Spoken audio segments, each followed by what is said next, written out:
Hi everyone, this is Dragon GGY. This is the Operator Hindsight for Ulpianus. This also marks the 1 anniversary for this series, so thank you again for your love and support. Let's get started. Ulpianus is a 6-star crusher in the guard class. Trait of the Archetype, attack enemy count equals block count, which is 2 by default. He's also part of the Abyssal Hunter faction, which is known for gameplay-wise. They're exceptionally good modules. He's the second crusher we've covered in the series. Last one, Holderer, was 8 months ago, so let's go over the characteristics as a quick review. They have the highest max HP and attack out of all archetypes, and therefore most operators. As a trade-off, they have 0 defense from start to finish, but can still be given flat defense stats. They also have the longest attack interval within guards at 2.5 seconds. So with those stats combos, this archetype finds himself in a very unique situation, where when they duel mobs, it's like fighting bosses. But when they duel bosses, it's like fighting mobs. They are very good at fighting high DPH enemies that has lower attack speed, and just tank them with their massive HP pool.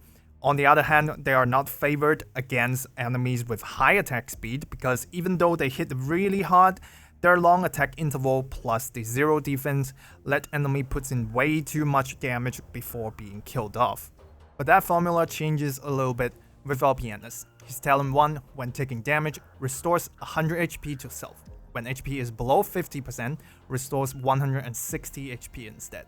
A counterintuitive part to this talent is that Ulpianus will get the healing before damage is registered, which you can't visually tell.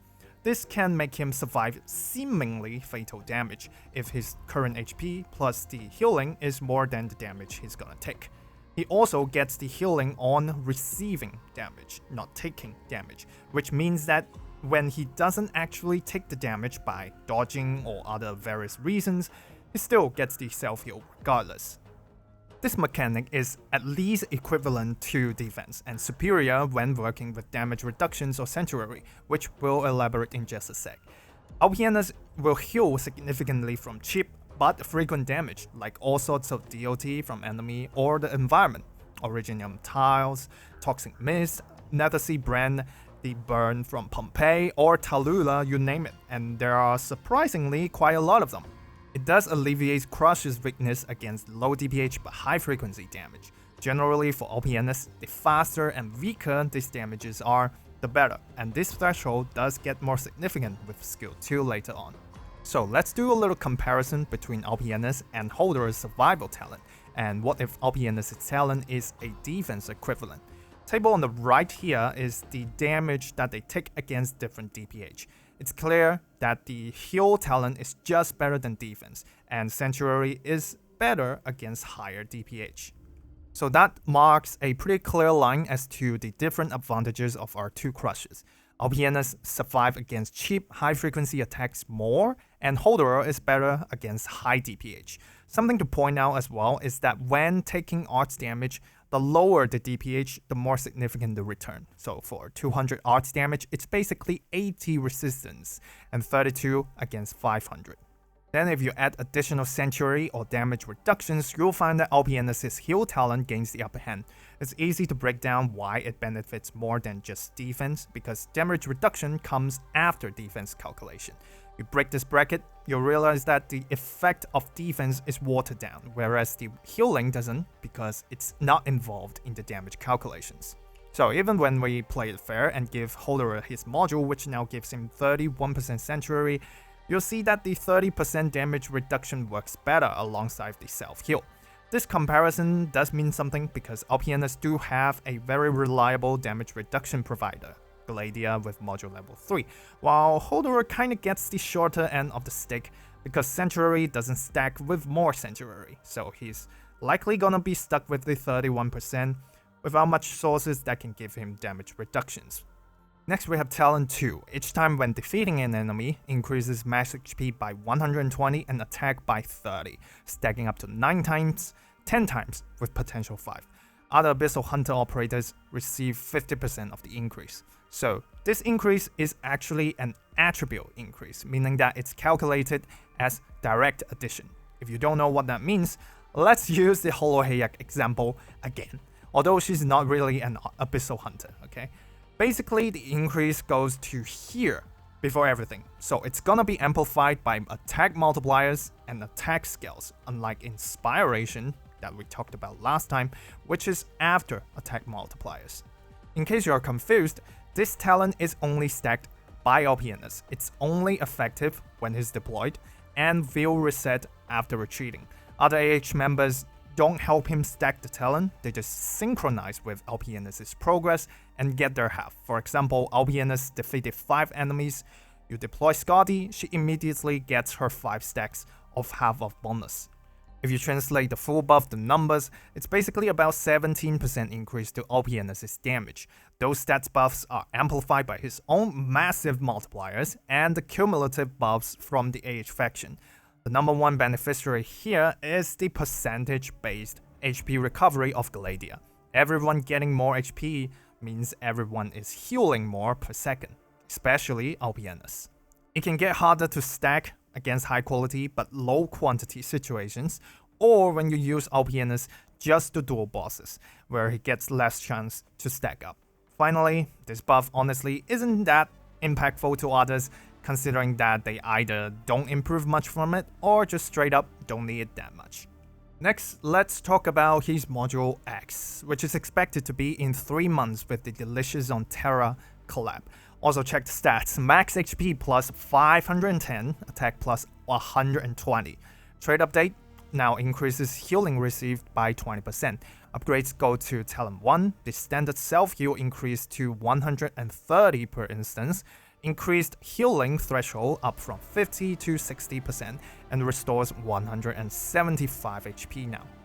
First, to clear up, the base effect is only effective for active healing, which is the kind that have green digits popping up and not effective on passive HP recovery like Gladia's talent. But worry not, it's still very significant in reducing the healing pressure when trying to sustain the man, and it does come hand in hand with the self-healing buff in Talent 1. So when the effects combined, the self-heal is improved from 100 and 160 to 156 and 210. That's especially impactful with skill 2, where the self-heal will be further increased, now from 200 and 320 to 312 and 420 post warm-up. We'll get to it in skill 2. The increased self-heal starting from 60% is also welcomed, mostly for helping him survive the skill 2 pre-warm-up better. Overall, this module gives a lot of max HP and attack, which is the key of Crushes. It's a survival-oriented module for sure, and only about 7% increase to damage. Its core merit is helping Ulpianus fitting in a non-AH team comp by making him much easier to heal up. So both team play-wise and mechanic-wise, the module benefits skill 2 much more than skill 3. So for my recommendation, I would recommend players who want to play him in a team-focused environment, especially using mainly skill 2 and without using Gladia, to go for level 3. For players who prefer the lore accurate, long well action with skill 3, which is his predominant skill in IS, level 1 is the budget choice. Same if you mainly use him with AH members, you can even save for the next module, which is likely for the AH talent. Next, let's take a look at the skills. My recommendation is skill 3 over skill 2 over skill 1. Skill 3 has the highest DPH possible by one operator in the game, a unique move gimmick to abuse a lot of the game's mechanics, a long strike range, and a decent AoE stun. Skill 2, on the other hand, is a whole different playstyle. The next-gen lane holder AFK skill with massive DPH and good DPS. Pretty solid survival after warm-up as well. Skill 1 is a specialized shifting skill, but let's face it, you almost never need it. Skill 1 throws an anchor to the front, dragging 2 enemies in a 0.8 radius area to self-moderately, dealing 270% of attack as physical damage. This is a 0/4 auto skill with the same range as a standard Hookmaster. The numbers I will be putting out here are in order of no talent 2 stacks and full talent 2 stacks. The skill has the nest catch mechanic, which means that it will first seek a target and then attempt to find another target in the 0.8 radius before pulling both of them in. This is similar to Snowsend's skill 2, but does not pull the targets together first before bringing them in. Like any hook masters, the skill will always drag the targets directly towards Ulpianus. The secondary target, caught by the next catch, will be pulled in the exact same direction even when they have a different angle towards Ulpianus. This is just something I find may be interesting to learn, not gonna matter much. The skill has limited applications. Its advantage is being able to consistently pull in 2 targets, and that's it.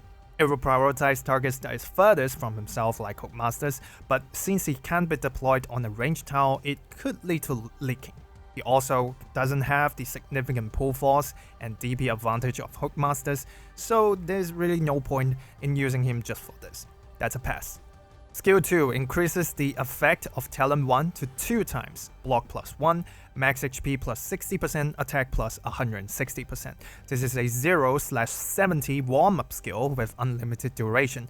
The stats are as followed, and they are massive. Unlimited, up to 5.5k DPH and 2.2k DPS. He also has 13k HP and heals 420 at most while being hit.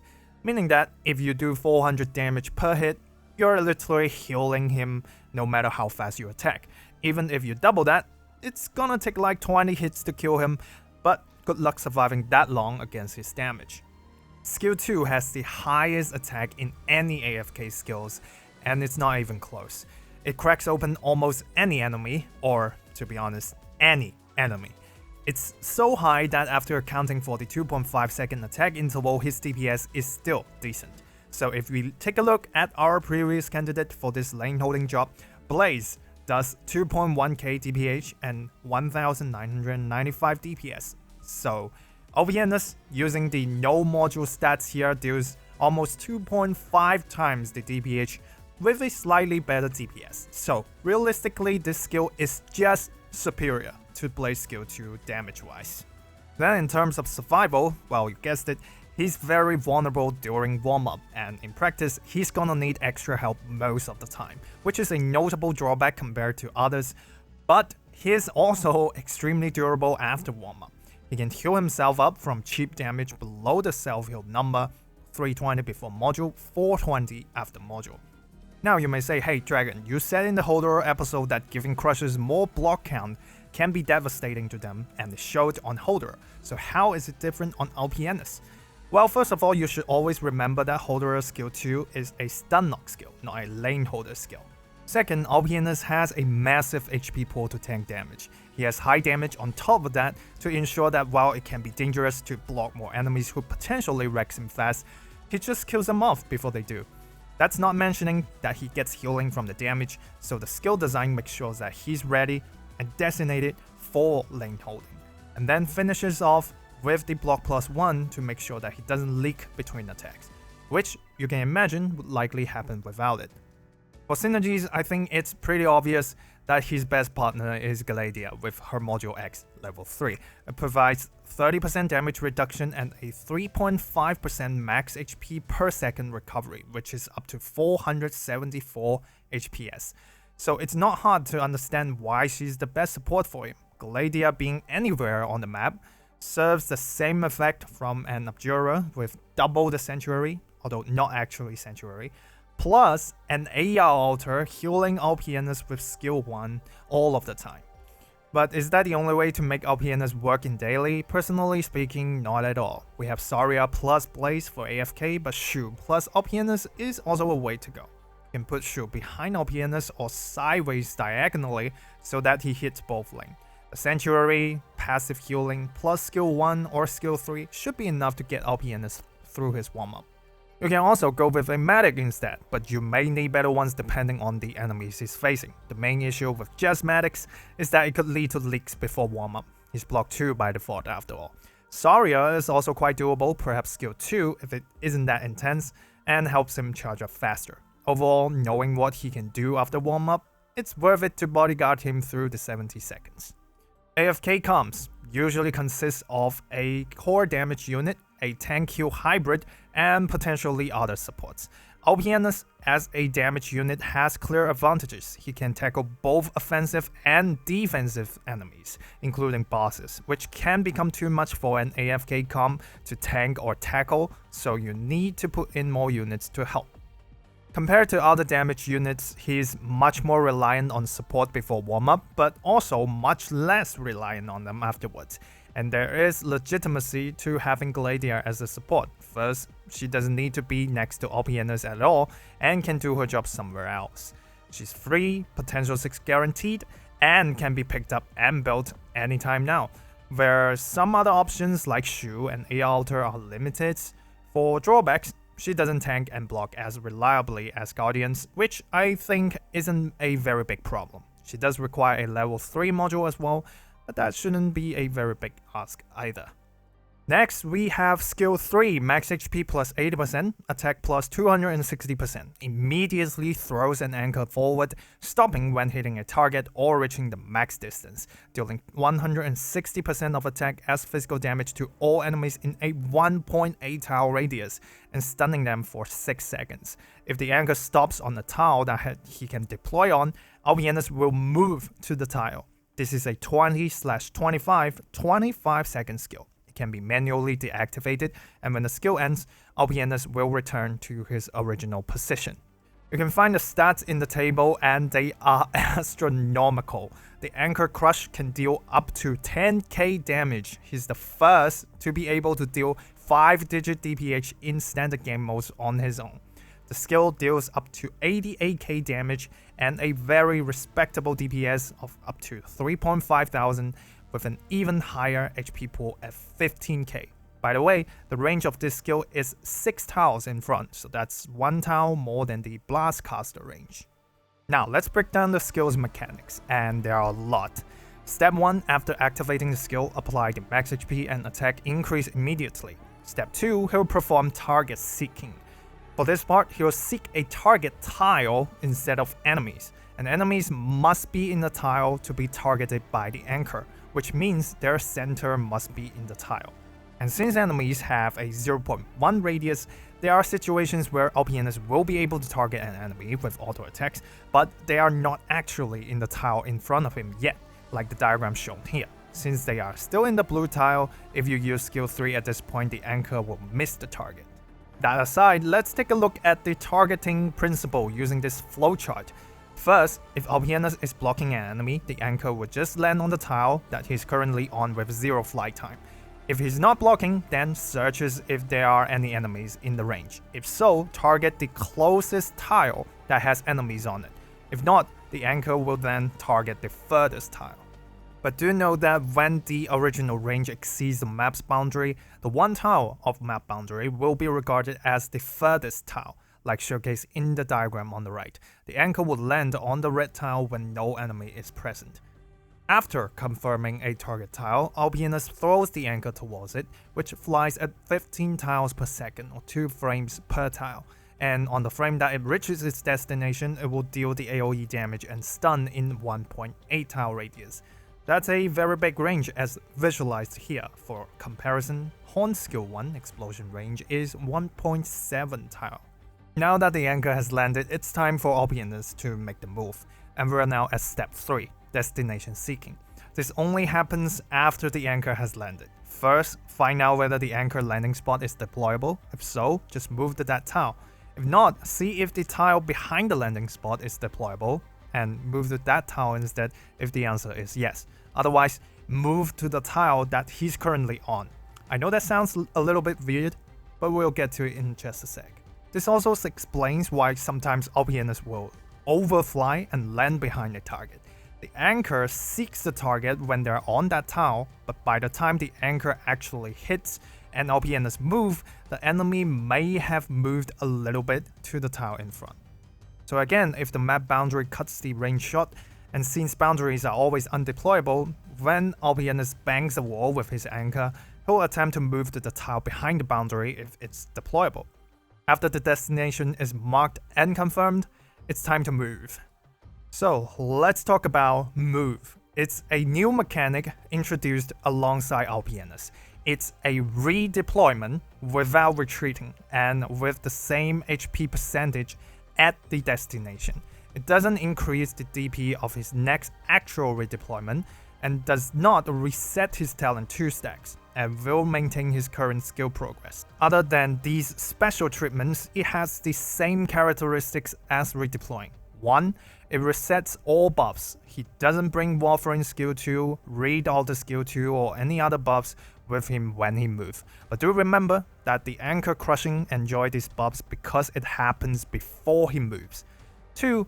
It also resets all debuffs, most notably Elemental Impairment Buildup or Burst, Attack debuffs, and Cold, etc. 3, and this is very important, moving will reset his deployment order and becomes the last deployed unit, drawing taunt towards himself, which should be fine most of the time, but it's best to look out for it.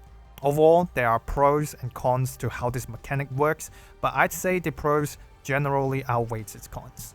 When moving, there is a 10 frame window or 0.33 seconds where Ulpianus is invulnerable. It can be used to dodge enemies' attacks or mechanics. I find it easier to utilize when returning than when going out, because when he moves out, it has to go through the lineup where he throws the anchor, so it's harder to time. So step 4 is moving to the new tile. If he changes position, Ulpianus will leave behind a summon where he was. It's an anchor that cannot be interacted with, taking up the tile. Even when he doesn't change location, the move action will still be performed, basically redeploying at where he was. There are situations where he will fail to move out or move back, resulting in an immediate defeat that doesn't refund DP, so pay attention to these. 1. His destination becomes undeployable after attempting to do so, most notably the chaining mechanics in Babel levels. 2. Attempting to end the skill when his anchor summon is somehow destroyed, most commonly seen in floor sealing abilities. And finally, we are at step 5, returning to the original position, which is a second move. So like when moving out, even when Ulpianus doesn't actually change location, he still redeploys on the same spot. When returning, he can ignore certain deploy-related mechanics, such as Submerged or Nightfall tiles. Returning is mechanically redeploying with an initial skill SP of 0. Note that it's skill SP, meaning that he'll benefit from initial SP gained from other sources, and that's huge. Also, as a decent surprise, if he's in status effect when the skill ends, the status effect will be forcibly ended and he'll return immediately. That's finally all the mechanics out of the way, so let's talk about the damage and crowd control offered by this skill. First, the crazy DPH. We've talked about the numbers. Not only is the Anchor Crush DPH skyrocketing, the subsequent hits are also around 6 to 7k per hit, around Raise Skill 3's level. Again, there's just no enemy he can tackle with that DPH. One thing about his total damage is that depending on how far the anchor flies, if it lands on the 2 tiles furthest away, Ulpianus often can only attack 9 times, whereas it will be 10 normally. This is because the anchor spends more time flying and he doesn't start attacking until the anchor lands. And it does suck a little, like Ray spending more time reloading and shoots 1 bullet less. That's the nature of high DPH low hit count skills. And finally, the AoE stun. 6-second AoE stun in a 1.8 tile radius is cracked, and that 6 seconds gives him 2 guarantee attacks after landing so that he puts in more damage before his target can even react. There has been a good number of long stuns in recent Operator's kit, and you can chain those CCs together with perhaps the help of Telopsis. Some examples are Duola skill 3, Ashe skill 2 with her module Y level 3, and Jessica Alter skill 3.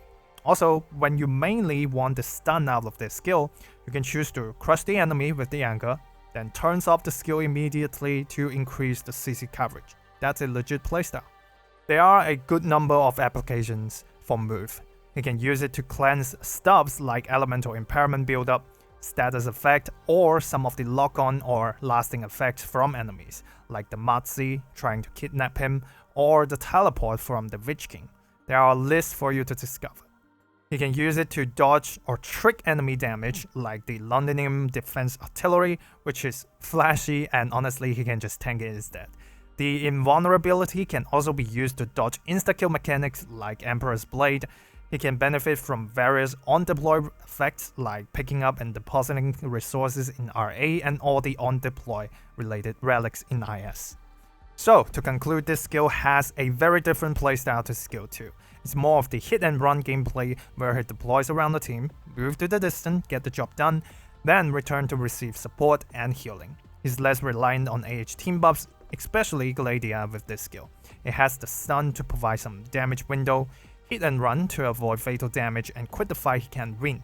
It's even more stat-stick than skill 2 to make sure that he outlives enemies, and it has a shorter downtime. I put together a list of relic interactions that Ulpianus can benefit from in IS. Damage is pretty straightforward. The physical damage increase or melee operator damage increase matches well with him. His Anchor Throw TPH also benefits from Scout's Sniper Scope and the Spinach series. SP on deployment relics gives him fast skill 3 uses because every time he comes back from the skill he'll get the SP. SP recovery relics also helps to shorten the cycles. Crowd control relics can help him lock enemies hit by the anchor in place longer and buy him more time to deal damage. These two combined are very effective in CC and burst damage. Attack speed on deploy is similar, he gets the bonus when moving out. These relics are not available in IS-4 but made a return in IS-5. There are also some miscellaneous ones. These two here will give him shield or barrier moving out and moving back. This one is effective on Ulpianus because the anchor he leaves behind is a summon. The guard book that reduces defense to increase attack and attack speed is pure stat buff for him as well. Do note that he'll lose the effect of this relic every time he moves, but not a big deal. Before we wrap up, let's talk about Ulpianus' synergy with Abyssal Hunters. Here's an overview table that showcases the buffs provided by respective AH members. Gladia is the enabler of passive HPS and damage reductions, and additional max HP buffs provided by Spectre Altar or Skadi will further boost her HPS. The green boxes indicates the most notable improvement in that aspect, and Ulpianus' final stat with full buffs can also be found on the right. For conclusion, Gladia the best survival bonus for Ulpianus. Damage reduction to compensate for his lack of defensive stats, max HP based passive recovery that's especially effective with the big max HP attribute and multipliers. Spectre Altar, the main merit here is the cycle improvement, 56.7 seconds for skill 2 and 16.7 seconds for skill 3. Max HP increase, not that impactful, but still good to have more since it adds more to Gladia's actual HPS. Andriana, surprisingly, is the best damage support for Ulpianus. She reduces his attack interval from 2.5 seconds to 2.03 seconds, which is massive. 12 attacks are now guaranteed regardless of how far the anchor flies. For damage, we also have Skadi and Spectre. Skadi can increase his DPH, but is relatively diluted by the high inherent multipliers from Ulpianus. Spectre's post-defense damage scale, considering how high the DPH is pretty good on Ulpianus, but still rather little compared to others, and thus she has to be deployed for it to be effective. My overall recommendations can be found in this graph. Make sure you unlock the right module and choose based on what you need. In hindsight, Ulpianus revolves around his massive stats to do either lane holding with skill 3 or a flexible but destructive striker with skill 3. He's an unparalleled stat stick with huge max HP and attack numbers. The self-heal mechanic benefits from taking low DPH, high frequency damage. Skill 2 gives him consistent high DPH and decent survival, while Skill 3 allows him to exploit the move mechanic to gain unique advantages, while still dealing a ton of damage. For performance in common events, first of all, his Skill 2 quickly becomes one of the popular AFK lane holder skill. It's effective and honestly has a very satisfying sound effects to it. In RA, combined with food and the logistic supports, it's easy to achieve his skill 3 spamming, which enables plays like carrying and depositing resources and capturing Originium slugs by on and off skill 3 uses. He's also pretty good in IS, especially in IS-5, due to players being able to gain more relics per run, and Ulpianus benefit from the relics a lot. IS-5 also has a lot of odds enemies, and without the fast and hard-hitting enemies in IS-4. Skill 3 move is also a great countermeasure to the ending 1 boss mechanic. For daily rating, I'm giving him a 7 and 8 when he's in an Abyssal Hunter team. He has a destructive AFK skill, but also needs intensive support during warm-up. Speaking of support, he has the powerful bonuses from AH members and can work with medics or guardians as well. His self-sustain also favors certain matchups. He has a crazy max HP reservoir, skyrocketing DPH, making him both tanky and deadly. And if you wish to pinpoint and tackle advanced enemies or mechanics, Skill 3 is also an effective skill to have. For advanced, I have him at 7. His main merits are tanking by having more HP instead of relying on defensive stats, while hoping to outlive his enemies by doing some high damage. The move mechanic and AoE 6-second stun on a decent cycle is also a promising factor. What he can accomplish with move is already well established in RA and IS, but he does also suffers from all the limitations of the Crusher archetype. In CC, like we said with Holdera, Crusher's high inherent attack makes sure that Ulpianus still deals significant damage even under attack debuffs and enemy defense buffs. Move mechanic allows more flexible placement, and the AoE 6-second stun can be included in a stun chain. I don't give him an increased scoreline under Abyssal Hunter here because it's rare to put together all the AH members in advanced gameplay, other than AH only. In buff game modes, Ulpianus can be more reliably sustained by any teammates, or just get the job done with skill 3. In debuff game modes, everyone becomes more flimsy and squishy, so the difference between the survivability of Ulpianus and all others are narrowed. AH buffs just isn't as impactful and practical as they are in daily. Finally, for numbers, Ulpianus is the well-deserved number 1 stat stick in the game, except for the defense part. His skill 3 cycle is also remarkable with short downtime and fast startup, which makes a lot of what he can do become possible and practical. So for pool analysis, I think the key of his appeal is having 2 skills with distinct playstyle, and both of them are effective thanks to his solid stats. Skill 3 brings unique and action-packed gameplay unlike any others, but still, where crushes are vulnerable, he's not completely free of those concerns. So for gameplay, pros goes to skill 2 as a devastating AFK skill and decent survival, skill 3 with a somewhat cheating mechanic, interaction with buffs that provides experience you won't find anywhere else in the game. For cons, when he doesn't have his skill up, it's still relatively hard to sustain him, especially before E2, and I would be lying if I say he dominates AFK lane holding. Blaze skill 2 is still popular in AFK guides, and the thing with AFK is you can always add in more to make it safer. For schedule and meta, he is no doubt the damage core of Abyssal Hunters.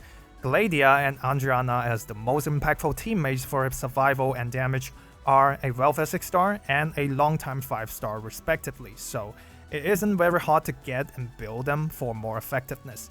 He has solid performance in IS5, one of the top guard picks before expansion 1. But at the end of the day, building AH members to support him can still be rather costly, considering that almost all of them needs a level 3 module to be complete. So for players that are not very into AH or doesn't have any of them built, I think it's reasonable to have a lower priority, at least before his module comes out. But again, I think that he functions perfectly well outside of AH. That is, if you have other good support options for him. And he does need some well-built medics to support him off-skill, and it can get tricky for newer players. You need to know the enemies that he's good against, and to best utilize skill 3, some knowledge on game mechanics is also required. He doesn't carry the game, like operators such as Wizardel. And that wraps up the episode, and god, I didn't expect it to be this long. From the looks of things, we're getting Pepe and Narantuya in the next event, so like Dorothy and Typhon, Nymph will be delayed until February. That's it from me, thank you for watching until the end, drop a like and subscribe, and I'll see you in another video. Bye bye.